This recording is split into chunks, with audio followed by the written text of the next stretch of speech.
জনগণের কষ্টার্জিত ব্যাংকের টাকাগুলো লোপাট করে বিদেশে তারা পাচার করেছে। তাদের কোনো সন্তান বাংলাদেশে পড়াশোনা করে না, তাদের একটা হাঁপানি হলেও সিঙ্গাপুরে যে চিকিৎসা নিতে হয়।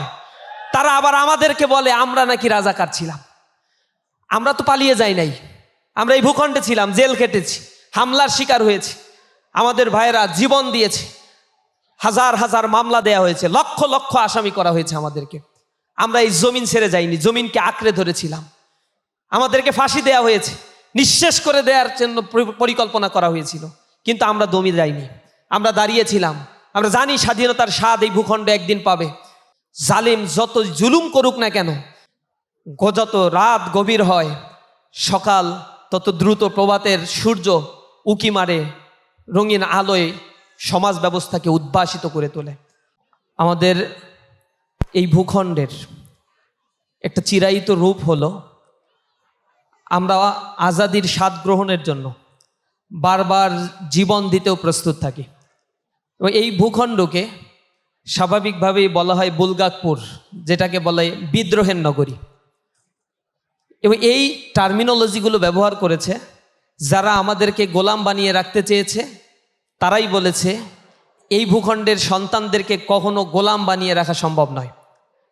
আমরা জেগে উঠেছি, রক্ত দিয়েছি, কিন্তু আশ্চর্যের বিষয় হলো জাতির কিছু মির্জাফর যুগে যুগে আমাদের এই লাল সবুজের পতাকাকে খামচে ধরে আমাদের স্বাধীনতাকে বিকৃত করার জন্য, আমাদেরকে পরাধীন করে তোলার জন্য বারবার স্বজাতির সাথে তারা বেঈমানি করেছে, মুনাফিকি করেছে।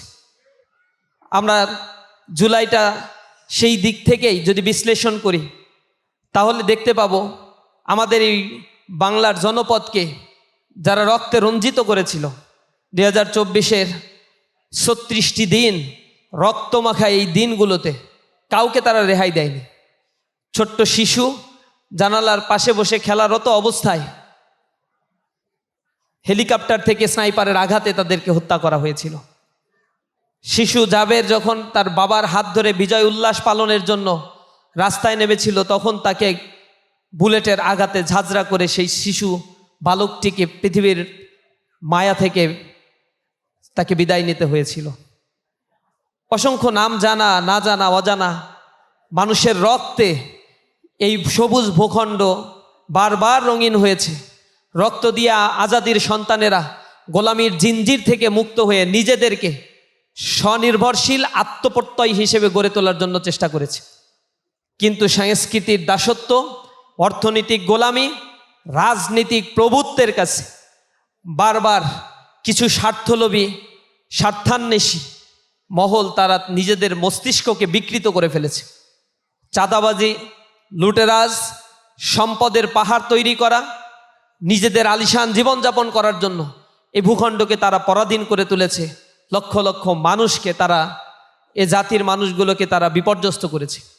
আপনারা লক্ষ্য করবেন এই অংশে যখন ব্রিটিশরা এসেছিল, ব্রিটিশরা 190 বছর আমাদেরকে পরাধীন করে রেখেছিল। যাদের মাধ্যমে এই পরাধীনতা তারা তৈরি করেছিল তারা ছিল এই বাংলারই মানুষ, এই বাংলার রূপ রস গন্ধে বেড়ে ওঠা, এই বাংলার সুবিধাভোগী কিছু স্বার্থান্বেষী, যাদেরকে আমরা মির্জাফর বলি, ঘসেরি বেগম বলি, উর্মি চাঁদ বলি, রায় দুর্লভ বলি। এই মানুষগুলো এই স্বদেশেরই মানুষ ছিল। এরা সিরাজউদ্দৌলার আপন লোক ছিল, শাসক গোষ্ঠীর আশেপাশে থাকতো, সেনাবাহিনীর প্রধান ছিল, অর্থ মন্ত্রণালয়ের দায়িত্বে ছিল। এই মানুষগুলো তাদের স্বার্থের লোভের কারণে 190 বছর এই ভূখণ্ডের মানুষদেরকে গোলামির জিঞ্জিরে আবদ্ধ করে রেখেছিল। তারা মুর্শিদাবাদকে ফাঁকা করে দিয়েছিল, তারা ঢাকা নগরীকে দারিদ্রতার শীর্ষে নিয়ে গিয়েছিল, আর গড়ে তুলেছিল কলকাতা নগরী, কলকাতা বন্দর। এভাবে করে একটা জাতিকে দীর্ঘ সময় ধরে পরাধীন করে ভিক্ষাবৃত্তির একটা জাতিতে পরিণত করেছিল। সে জায়গা থেকে সাংস্কৃতিক গোলামির জন্য যারা তাদের গোলাম হয়ে গিয়েছিল, ন্যারেটিভ বয়ান উৎপাদন করেছিল, জাতির মধ্যে তারা বিভক্তি তৈরি করেছিল, বিভাজন তৈরি করেছিল। জাতি যাতে সামনের দিকে এগিয়ে যেতে না পারে তাদেরকে পেছনে খামচে ধরে টেনে নিয়ে আসার জন্য বারবার 71-এর ন্যারেটিভ, বারবার তারা রাজাকার, আলবদর, আশামস নিয়ে এসে এদেশের জন্মগ্রহণকারী এদেশের সন্তানদেরকে তারা শততা বিভক্ত করে ফেলেছিল। আমাদেরকে বলেছে আমরা রাজাকার, আমাদের বলেছে আমরা আলবদর, আমরা নাকি আশামস, আমরা নাকি স্বাধীনতা বিরোধী। অথচ হিসেব করলে দেখা যায় হাজার হাজার কোটি টাকা জনগণের কষ্টার্জিত ব্যাংকের টাকাগুলো লোপাট করে বিদেশে তারা পাচার করেছে। তাদের কোনো সন্তান বাংলাদেশে পড়াশোনা করে না, তাদের একটা হাঁপানি হলেও সিঙ্গাপুরে যেয়ে চিকিৎসা নিতে হয়। তারা আবার আমাদেরকে বলে আমরা নাকি রাজাকার ছিলাম। আমরা তো পালিয়ে যাই নাই, আমরা এই ভূখণ্ডে ছিলাম, জেল কেটেছি, হামলার শিকার হয়েছি, আমাদের ভাইয়েরা জীবন দিয়েছে, হাজার হাজার মামলা দেয়া হয়েছে, লক্ষ লক্ষ আসামি করা হয়েছে আমাদেরকে। আমরা এই জমিন ছেড়ে যাইনি, জমিনকে আঁকড়ে ধরেছিলাম। আমাদেরকে ফাঁসি দেয়া হয়েছে, নিঃশেষ করে দেওয়ার জন্য পরিকল্পনা করা হয়েছিল, কিন্তু আমরা দমে যাইনি, আমরা দাঁড়িয়েছিলাম। আমরা জানি স্বাধীনতার স্বাদ এই ভূখণ্ডে একদিন পাবে। জালিম যত জুলুম করুক না কেন, যত রাত গভীর হয়, সকাল তত দ্রুত প্রভাতের সূর্য উকি মারে, রঙিন আলোয় সমাজ ব্যবস্থাকে উদ্ভাসিত করে তোলে। আমরা সেই ভোর বিহনে পাখির কলরব হয়ে প্রতিটা মানুষের কর্ণকুহরে আজাদির কথা বলে তাদেরকে জাগিয়ে দেওয়ার জন্য চেষ্টা করেছি। আমরা বলেছি যদি কেউ আমাদেরকে শাসন করতে চায়, জুলুম করতে চায়, শোষণ করতে চায়, তাহলে আমরা আমাদের রক্ত দিয়ে বারবার তা প্রতিরোধ করে তুলব ইনশাআল্লাহ।